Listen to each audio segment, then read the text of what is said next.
Hollywood से चला me too campaign Bollywood के रास्ते देश के कई फील्ड्स में क्रिकेट, राजनेता, राजनीति, समाज के कई क्षेत्रों के कई पर्सनालिटीज़ को अपने आगोश में ले चुका है। इस पे बहुत बहस हो रही है, क्रिया प्रतिक्रिया शुरू हो गई है। लेकिन सबसे अहम सवाल ये है कि इतने दिनों बाद, किसी केस में 20 वर्ष का गैप है, किसी केस में 10 वर्ष का है, किसी में 25 साल का है, इतने दिनों बाद यदि कोई इसको रिवील करता है कि उसका यौन शोषण हुआ था, तो उसका कानून की नज़र में क्या असर होगा, क्या फ़र्क पड़ेगा, क्या उसका रिपरकशन होगा। तो हम बात करेंगे इस पे कि me too in the eye of law. जी हाँ, मैं हूँ विद्याशंकर तिवारी, इंडिया न्यूज़ के डिजिटल चैनल इन खबर के लिए। कानून के नज़र से यदि हम देखें तो दो चीज़ें हैं। एक मामला हुआ था जितेंद्र का, बॉलीवुड के जितेंद्र का। उसमें 47 वर्ष पुराने उनकी फुफेरी बहन ने 47 वर्ष पुराने मामले में आरोप लगाया था कि उन्होंने उनका यौन उत्पीड़न किया था। जब ये निचली अदालत से होते हुए हाई कोर्ट तक मामला पहुंचा तो वहाँ पे लिमिटेशन एक्ट का हवाला दिया गया कि इतने दिनों बाद ऐसी शिकायत का कोई मतलब नहीं है। और उधर से कहा गया कि फुफेरी बहन की तरफ से कि चूँकि उसके माता पिता जिंदा थे तो इसलिए वो इस बात को रिवील नहीं करना चाहती थी, क्योंकि उन्हें बड़ा कष्ट होता कि जितेंद्र ने ऐसा किया है। लेकिन हाई कोर्ट ने पीड़िता की बात को नहीं माना और केस को खारिज कर दिया था। उसके बाद ये सवाल उठ रहा है कि जो भी इस तरह जितने भी आरोप लगे हैं, इसमें एक दो केसेज को छोड़ करके, जैसे तनुश्री दत्ता मामले में पुलिस में कंप्लेंट हुई है और एक दो मामलों में पुलिस में कंप्लेंट हुई है, ज़्यादातर मामलों में जो भी रिवील किया गया है वो सोशल मीडिया पे किया गया है कि आखिरकार इसका लीगल रिपरकशन क्या होगा, कि कुछ इसका कानूनी प्रभाव क्या पड़ेगा। तो इसमें दो तरह की राय है। जितेंद्र के मामले से, अभिनेता जितेंद्र के मामले से ये लगता है कि शायद इस पर लिमिटेशन एक्ट लगेगा, लेकिन इस पे कानूनी विशेषज्ञों का मानना है कि यहाँ पे लिमिटेशन एक्ट नहीं लगता है, ख़ास तौर से क्राइम के मामले में। और जो कोई भी पीड़िता जा कर के थाने में एफआईआर करा रही है उसकी जांच होगी। ये बात अलग है कि जांच में क्या साक्ष्य मिलते हैं और कोर्ट में वो कहाँ ठहरता है, वो दूसरी बात हो गई। लेकिन जो कोई भी मामला पुलिस में लेके जा रहा है उसका जो है केस दर्ज होगा, उसकी जाँच होगी और कानूनी कार्रवाई आगे चलेगी। दूसरा इसमें मामला उठ रहा है कि निर्भया कांड के बाद जो कानून में परिवर्तन हुआ, इससे रिलेटेड कानून में जो परिवर्तन हुआ, खासतौर से आईपीसी की धारा 354 पार्ट ए एंड बी, उसमें रेप की परिभाषा बहुत विस्तृत कर दी गई थी। वो कानून 2013 में पास हुआ था। तो 2013 के पहले के जितने भी मामले हैं उसमें वो अप्लाई नहीं होगा।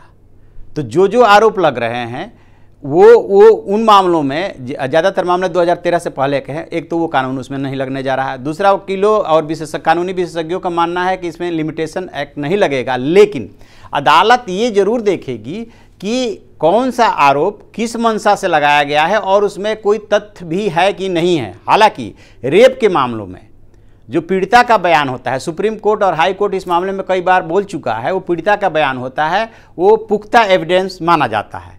बट इन सब मामलों में कितना अप्लाई होगा, कितना नहीं होगा, ये थोड़ा सा ग्रे एरिया है।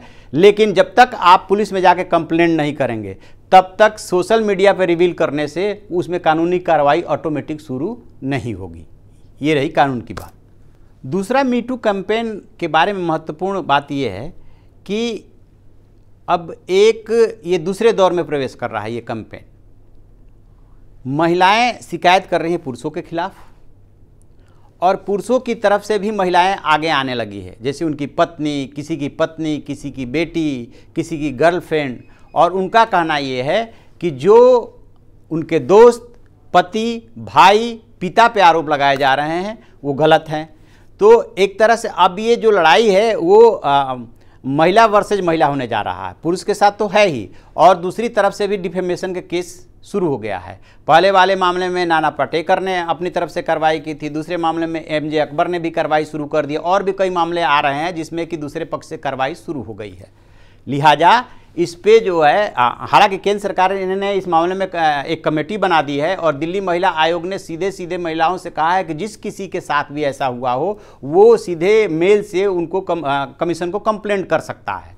यहाँ तक बात कानूनी कार्रवाई की रही। अब सवाल ये उठता है कि जो भी अभी तक मामले आए हैं वो ज़्यादातर सेलिब्रिटी से जुड़े हुए हैं।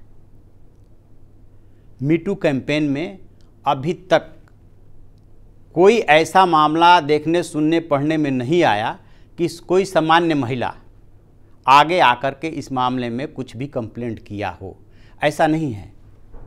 मेट्रो में घर से बाहर जब भी कोई महिला बाहर निकलती है, चाहे वो पब्लिक ट्रांसपोर्ट से जाती हो या अपने व्हीकल से जाती हो, आते जाते ऑफिस में हर महिला के साथ कुछ न कुछ अपने अनुभव जरूर जुड़े होते हैं। लेकिन अभी तक सामान्य कोई महिला या लड़की इस कैंपेन के तहत आगे बढ़ करके कोई कंप्लेंट दर्ज नहीं कराया है। ये अभी तक सेलिब्रिटीज़ को सिर्फ सेलिब्रिटीज़ तक ये सीमित है। सोचना होगा कि ये कैंपेन जा करके कहाँ रुकेगा, कितने लोगों की लानत मलानत होगी। एक सवाल इसमें और ज़बरदस्त है और उस पर भी सोचना होगा कि किसी महिला के साथ पहले कभी कोई घटना हुई, क्या उस समय इसकी कोई शिकायत पुलिस में कंप्लेंट की गई थी या संबंधित संस्था को कोई कंप्लेंट की गई थी। जैसा कि तनुश्री दत्ता के मामले में है कि उन्होंने 10 साल पहले हॉर्न ओके प्लीज के सेट पे जो कुछ भी नाना पाटेकर ने किया था उसको लेकर के सिंटा में भी शिकायत की थी और पुलिस में भी गई थी, बट उस समय कोई एक्शन नहीं हुआ था। सिर्फ सोशल मीडिया पे कंप्लेंट करने से या रिवील करने से नहीं होगा। यदि आप सीरियस हैं तो उस मामले को आगे तक लेकर के जाइए। ऐसी खबरों के लिए देखते रहिए हमारा डिजिटल चैनल इन खबर और उसे सब्सक्राइब कीजिए।